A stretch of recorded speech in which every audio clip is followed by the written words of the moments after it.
Hello student, हमारे YouTube channel excellent exam में मैं विवेक आपका फिर से स्वागत करता हूं। दोस्तों, आज हम लेकर आ चुके हैं कक्षा 12 रसायन विज्ञान में अध्याय सेकेंड का रासायनिक बल गतिकी में very very very important question, जो कि आपको बोर्ड एग्जाम में 3 अंक में पूछा जाएगा। और ये इतना इंपॉर्टेंट क्वेश्चन हमने सेलेक्ट किया हुआ है कि ये 2023 के किसी न किसी सेट में दिखेगा। तो आप सभी छात्रों को ये क्वेश्चन आपको अच्छे से तैयार कर लेनी है और इसका पूरा हम वीडियो यानी पूरा सोल्यूशन बताने वाले हैं। और इसको आप लोग नोट कर लीजिएगा अच्छे से, और इसको पढ़ाने के बाद आपको व्हाट्सएप में पर और टेलीग्राम में शेयर कर दीजिएगा, वहां आप लोग डाउनलोड कर लीजिएगा। तो बात करते हैं दोस्तों, तो जितने भी बच्चे अभी तक क्लास को लाइक नहीं किए, लाइक कर दीजिए, अपने दोस्तों में फटाफट शेयर कर दीजिए, ग्रुप में कॉलेज में शेयर कर दीजिए। और जो हमारे प्यारे बच्चे चैनल पहली बार चैनल को सब्सक्राइब कर घंटी को जरूर दबा दीजिएगा, ताकि जितने भी क्लास के इंपॉर्टेंट नोटिफिकेशन वो आपको मिलती रहे। ठीक है। और दोस्तों, व्हाट्सएप का और टेलीग्राम का 2 हमने ग्रुप बनाया हुआ है आप सभी की जबरदस्त तैयारी करने के लिए 2023 की, और इसका जो लिंक है आपको डिस्क्रिप्शन बॉक्स में दिया गया, फटाफट वहां से आप लोग जुड़ जाइएगा। ठीक है।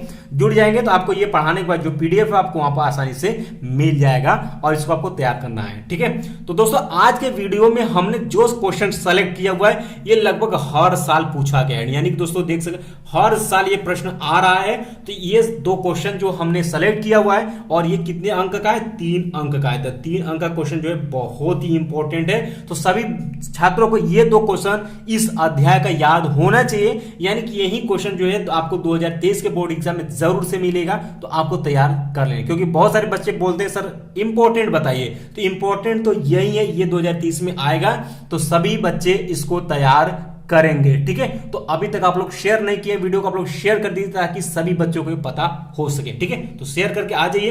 चलिए दोस्तों, क्वेश्चन की तरफ बढ़ते हैं। पहला क्वेश्चन आपके सामने दिख गया होगा। क्वेश्चन नंबर फर्स्ट हमने सेलेक्ट किया हुआ है कि अभिक्रिया की कोटि से आप क्या समझते हैं? शून्य कोटि की अभिक्रिया के लिए वेग स्थिरांक यानी के का आपको मान तथा मात्रक आपको ज्ञात करनी है। अब यहां पे आप देख सकते हैं यूपी बोर्ड में जो है 2005 में, 2008 में, 10 में, 11 में, 12 में, 14 में, 20 में, 22 में क्वेश्चन पूछा गया है। अब आप अनुमान लगा सकते हैं कि कितना इंपॉर्टेंट क्वेश्चन है। तो इसको आप लोग टिक कर लीजिए, और स्क्रीनशॉट लेना चाहते हैं क्वेश्चन का तो स्क्रीनशॉट आप ले सकते हैं। वेरी इंपॉर्टेंट क्वेश्चन है दोस्तों, इसको आपको तैयार करना ही करना है। ठीक है। ये करेंगे, ये क्वेश्चन आएगा, पक्का आएगा। चलिए अब हम शुरू करते हैं। तो दोस्तों, जैसे एग्जाम में पेपर आपको मिलता है तो पेपर आप बहुत ही ध्यान से पढ़ा करिए। ठीक है। जैसे कि आप कहा है कि अभिक्रिया की कोटि से आप क्या समझते हैं, यानी इसकी परिभाषा इसके बारे में हमें लिखनी है। आगे इसमें कहा कि शून्य कोटि की अभिक्रिया के लिए वेग स्थिरांक हमको मान ज्ञात करनी है, और उसका मात्रक भी हमको ज्ञात करनी है। इसके लिए जो है 3 अंक जो है निर्धारित किया गया है। ठीक है। आइए देखते हैं। तो सबसे पहले आप लिखेंगे इस तरीके से उत्तर, अभिक्रिया की कोटि आप डालेंगे हेडिंग। ठीक है। इसके बाद आप परिभाषा लिखेंगे। आने वाले समय में दोस्तों हम लेकर के आएंगे कि बोर्ड एग्जाम 2023 में कॉपी कैसे लिखें ताकि आपको पूरा नंबर मिले। तो आने वाले समय में हम इसमें वीडियो लेकर के आएंगे, और उसी तरीके से आप एग्जाम में आंसर भी लिख करके आइएगा। आपको नंबर बहुत ही अच्छा मिलेगा, आपका नंबर नहीं कटेगा। इसके लिए दोस्तों आप हमें कमेंट बॉक्स में सभी बच्चे ज्यादा संख्या में आप लोग कमेंट करिएगा। चलिए दोस्तों, शुरू करते हैं। अभिक्रिया की कोटि परिभाषा कहता है कि किसी अभिक्रिया की दर, समीकरण व्यक्त अभिकारकों की सांद्रता, पदों की घातों का योग उस अभिक्रिया की कोटि कहलाती है। ध्यान सुनिएगा, हमने ये कहा कि किसी अभिक्रिया की जो दर होगा वो समीकरण, ये देख सकते हैं समीकरण उदाहरण के तौर पर आप समझिए, ये आपका समीकरण है। ठीक है। समीकरण व्यक्त अभिकारकों के सांद्रता, ठीक है, अभिकारक क्या है? ये अभिकारकों की सांद्रता की पदों की घात, यानी इनके पदों की जो घात होगी, घातों का योग, इनको आपस में जोड़ेंगे, उस अभिक्रिया क्या कहलाती है? कोटि कहलाती है। बस इतना ही आपको करनी है यहाँ पर। ठीक है। एग्जाम्पल आप दिखा देंगे, H2 + Cl2 रिवर्सिबल रिएक्शन होगा, 2HCl यहां पर बनाएगा। ये शून्य कोटि अभिक्रिया के सबसे इंपॉर्टेंट ये जो है अभिक्रिया की कोटि के लिए सबसे इंपॉर्टेंट जो है ये रिएक्शन है, उदाहरण के तौर पर आप यहां पर दिखा सकते हैं। चलिए दोस्तों, अब आगे क्वेश्चन में आपसे पूछा था कि शून्य कोटि की अभिक्रिया के लिए वेग स्थिरांक का मान आपको ज्ञात करना है। तो लिखेंगे कि शून्य कोटि की अभिक्रिया के लिए वेग स्थिरांक, तो वेग स्थिरांक का जो सूत्र होता है दोस्तों वो होता है k बराबर के x/t होता है। k बराबर क्या होता है? x/t, यानी दोस्तों कि हमारा क्या वेग स्थिरांक है। ठीक है। और यहाँ पर दोस्तों आपका x बटे के t यानी कि ये दर, ये आपका क्या हो गया, समय हो गया।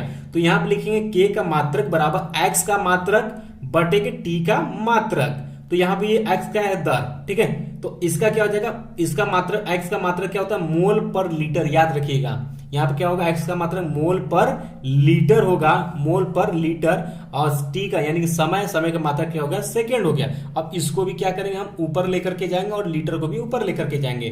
तो यहाँ पर हम पाएंगे कि k का मात्रक, ठीक है, k का मात्रक क्या हो जाएगा, मोल तो रहा ही, लीटर को ऊपर ले जाएंगे, लीटर इनवर्स, और क्या हो जाएगा, सेकेंड इनवर्स, ठीक है। ये वेरी इंपॉर्टेंट है, देख सकते हैं, ये वेरी इंपॉर्टेंट, के का मात्रक क्या हो जाएगा, मोल, लीटर इनवर्स, सेकेंड इनवर्स। इस पर दोस्तों आप सरल करेंगे तो 2 अंक यहां पाए जाएंगे। और हाँ, ये वाला मात्रक जो है आपके बहुविकल्पी में, ठीक है, आपके बहुविकल्पी में कई बार पूछा हुआ है, ठीक है, कई बार पूछा है। तो इसका मात्रक आपको डायरेक्ट याद भी होनी चाहिए, मोल पर लीटर पर सेकेंड होता है किसका, शून्य कोटि की अभिक्रिया का वेग स्थिरांक का मात्रक, ठीक है। और इसका वेग स्थिरांक का फार्मूला आप याद रखेंगे, के बराबर एक्स अपन के टी होता है, ये भी आपको याद रखनी है, ठीक है। तो इस तरीके से दोस्तों ये आपका क्वेश्चन का सोल्यूशन जो था वो पूरी तरीके से कंप्लीट हो गया, ठीक है।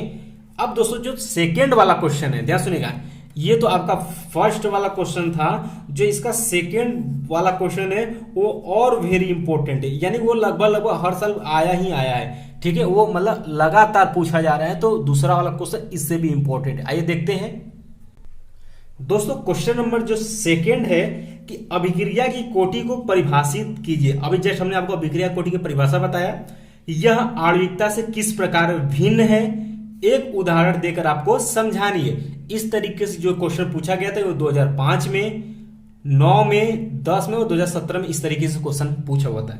या फिर आपसे क्वेश्चन किस तरीके से पूछ सकता है, क्योंकि उत्तर तो सेम ही देना है, इसीलिए हमने जितने भी टाइप से क्वेश्चन पूछे गए हैं एक ही प्रकार का जिसका आंसर है, हमने सभी क्वेश्चन को यहाँ सेलेक्ट किया हुआ है ताकि सभी छात्रों को क्वेश्चन समझने में आसानी हो, ठीक है। या फिर दोस्तों आपसे क्वेश्चन पूछ सकते हैं कि अभिक्रिया की कोटि एवं आणविकता में क्या अंतर है, अभी जैसे हम लोग देखेंगे, एक उदाहरण देकर आपको स्पष्ट करनी है। और ये वाला जो क्वेश्चन पूछा हुआ था ये 2005 में, 7 में, 10 में, 12 में, 13 में, 14 में, 15 में, 16 में और 17 में क्वेश्चन आ चुका है, ठीक है। इसका दोस्तों या फिर आपसे क्वेश्चन पूछ सकता है कि उदाहरण देते हुए रासायनिक अभिक्रिया की कोटि तथा आणविकता में आपको अंतर यहाँ पर बतानी है। और ये क्वेश्चन इस तरीके से दोस्तों आपके 2018-19 में क्वेश्चन पूछे गए थे, इस तरीके से क्वेश्चन रिपीट किए। यानी दोस्तों अगर बात करें तो ये क्वेश्चन 2022 में भी आपके पूछा गया है।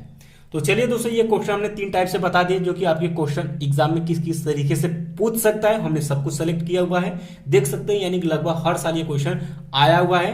तो इस बार भी 2023 वाले पेपर में भी ये क्वेश्चन आएगा, बहुत ही इंपॉर्टेंट क्वेश्चन है, ठीक है।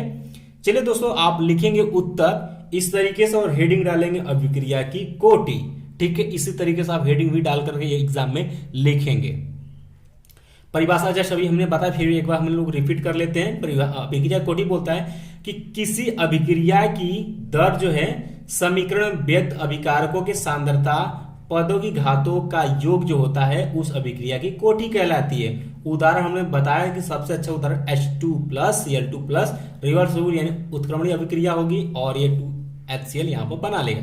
ये सिंपल सा अभिक्रिया, आप लोग अभिक्रिया की कोटि के लिए ये उदाहरण आप याद रखिएगा, ठीक है।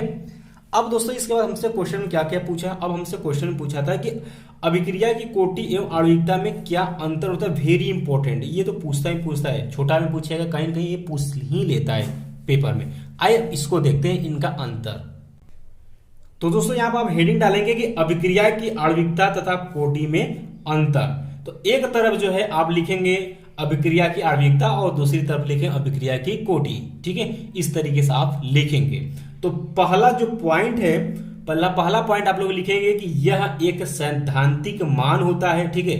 यह एक सैद्धांतिक मान होता है जिसे अभिक्रिया के आधार पर ज्ञात किया जाता है। यानी कि अभिक्रिया की जो आणविकता हम लोग ज्ञात करते हैं वह एक सैद्धांतिक मान होता है जिसकी अभिक्रिया के आधार पर हम इसको ज्ञात करते हैं। इसमें अंतर लिखेंगे अभिक्रिया की कोटि में कि यह एक प्रायोगिक मान होता है, ठीक है। यानी इसको हम लोग निकालते हैं, यह एक प्रायोगिक मान है जिसे वेग समीकरण में अभिकारकों की सांद्रताओं के घातों के योग द्वारा हम प्राप्त करते हैं। यानी कि इसके परिभाषा जो हमने सुने उसके आधार पर इसको हम लोग प्राप्त करते हैं। और सबसे जो इंपॉर्टेंट पॉइंट जो आप सभी को लिखना चाहिए वो दूसरा है कि इसका मान, यानी कि अभिक्रिया की आणविकता में आप लिखेंगे कि इसका मान शून्य नहीं हो सकता है। किसका? अभिक्रिया की आणविकता का मान कभी भी शून्य नहीं हो सकता है। जबकि अभिक्रिया की कोटि में आप लिखेंगे कि इसका मान शून्य भी हो सकता है, यानी कि इसका मान शून्य भी हो सकता है, यानी संख्या के साथ साथ आज का शून्य भी मान होगा। तीसरा अंतर लिखेंगे जो कि बहुत ही इंपॉर्टेंट ये भी है। तीसरा आंसर आप लिखेंगे कि अभिक्रिया की आणविकता में आप लिखेंगे अंतर में इसका मान सदैव एक पूर्ण संख्या, ठीक है, इसका मान सदैव एक पूर्ण संख्या जैसे 1, 2 अथवा 3 होती है। जबकि आप लिखेंगे अभिक्रिया की कोटि में कि इसका मान पूर्ण संख्या तो होती ही होती है, साथ में साथ इसका मान क्या होती है? भिन्नात्मक संख्या होती है, यानी कि दोनों प्रकार की यह होती है। यानी कि दोस्तों आपने क्या सीखा इसका अंतर कि अभिक्रिया की जो कोटि होती है इसका मान पूर्ण संख्या भी होगा, भिन्नात्मक जैसे कि मतलब 1/2, 3/4 इस तरीके से भी होगी, ठीक है, भिन्नात्मक संख्या होगी, यानी दोनों प्रकार की हो सकती है। यह अंतर रहा, इंपॉर्टेंट है। और चौथा अंतर आप लिख पाएंगे कि इसका मान सदैव धनात्मक होता है। किसका? अभिक्रिया की आणविकता का जो मान होता है वो सदैव क्या होती है? धनात्मक होती है। जबकि अभिक्रिया की कोटि का जो मान होता है वो क्या होता है? इसका मान धनात्मक भी होगा और ऋणात्मक, यानी कि दोनों प्रकार का हो सकता है, यानी कि ये धनात्मक भी होगा और ऋणात्मक भी होगा। तो ये दोस्तों आपको 4 अंतर लिखने हैं कि अभिक्रिया की आणविकता और कोटि में क्या क्या अंतर है। तो आई होप कि ये 4 अंतर आप लोग समझ गए होंगे। और ये जो 4 अंतर है भाई, इसको आप सभी को अच्छे से तैयार कर लेना है। ये बोर्ड एग्जाम 2023 में आपसे पूछा जाएगा। तो हमारे जितने प्यारे बच्चे, आप सभी इसको आज के दिन ही अच्छे से लिख करके तैयार कर लीजिएगा। दोस्तों आपसे एक उदाहरण भी पूछा था। उदाहरण में आप क्या देंगे? CH3COO CH3 प्लस H2O, यहाँ पर उत्क्रमणीय अभिक्रिया होगी तो यहाँ पर बनाया गया CH3COOH प्लस यहाँ पर CH3OH बनाएगा। अब क्या कहता है ये अभिक्रिया? कहता है कि मेथिल एसीटेट, ठीक है, मेथिल एसीटेट के अम्लीय माध्यम में जल अपघटन, H2O हो रहा है, जल अपघटन की अभिक्रिया में जल आधिक्य में है, अर्थात इसमें जल के सांद्रण में कोई परिवर्तन नहीं होता है। इस अभिक्रिया की कोटि क्या है? 1 है। जबकि इस अभिक्रिया में जल तथा एथिल एसीटेट के एक एक अणु भाग ले रहे हैं, ठीक है, इसका एक अणु और इसका एक अणु, अतः इसकी आणविकता क्या होगी? 2 होगी। सिंपल सी बात, ये आपको समझानी है। अगर ये आपको समझानी है, उदाहरण पूछा अगर आप ये दे देंगे तो लगभग आपको जो भी नंबर, इस पर 1 नंबर है तो 1 नंबर आपको मिल जाएगा। अगर आप समझाना चाहते हो तो ये समझा सकते हैं, हमने लिख दिया ताकि आपको ये चीजें समझ में आ सके, ठीक है।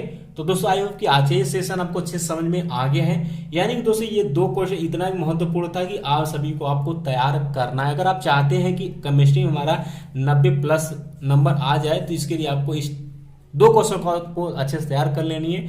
और आने वाले समय में हम लोग चैप्टर वाइज केमिस्ट्री का और ऑल सब्जेक्ट का इंपॉर्टेंट हम लोग देखेंगे। और आने वाले समय में हम सभी प्रीवियस ईयर के सेट देखेंगे और आने वाले समय में हम लोग गेस पेपर भी देखेंगे जो कि आपके बोर्ड एग्जाम में क्वेश्चन से बनेंगे, ठीक है। तो इसके लिए दोस्तों आप हमारे चैनल से आप लोग जुड़े रहिएगा। 1 साल का सफर आप सभी के साथ रहेगा और अच्छे से आप लोग पढ़ाई करते रहिए। और कोई प्रॉब्लम होती तो आप हमें कमेंट बॉक्स में कमेंट भी कर सकते हैं एग्जाम रिलेटेड, ठीक है। तो मिलते हैं दोस्तों नेक्स्ट वीडियो में। तो चलते चलते दोस्तों अभी जितने भी बच्चे हम लोग आज देख रहे हैं क्लास को, आप लोगों ने लाइक नहीं किया है, लाइक कर दीजिएगा। अपने दोस्तों में जितने भी हमारे प्यारे बच्चे हैं आप लोग शेयर नहीं किए तो आप लोग ज्यादा से ज्यादा संख्या में शेयर कर दीजिए। बहुत सारे बच्चे रोजाना शेयर करते हैं, जो नए बच्चे हैं तो वो भी आप लोग फटाफट अपने स्कूल में, ग्रुप में, फ्रेंड में आप इसको शेयर करिएगा इस क्लास को। और चैनल पहली बार आए हैं तो चैनल को आप सब्सक्राइब करके घंटी को दबा दीजिएगा। और व्हाट्सएप और टेलीग्राम ग्रुप का जो लिंक है आपको डिस्क्रिप्शन बॉक्स में दिया गया है। जो बच्चे अभी तक नहीं जुड़े फटाफट जाकर के जुड़ जाइए क्योंकि बहुत सारे बच्चे जुड़ चुके हैं। अगर आप लेट करेंगे तो हो सकता है ग्रुप भी फुल हो जाए। तो इसके लिए दोस्तों आपको जल्दी से जल्दी आपको ग्रुप से जुड़ जाना है, ठीक है। मिलते हैं दोस्तों नेक्स्ट वीडियो में, तब तक के लिए जय हिंद, जय भारत।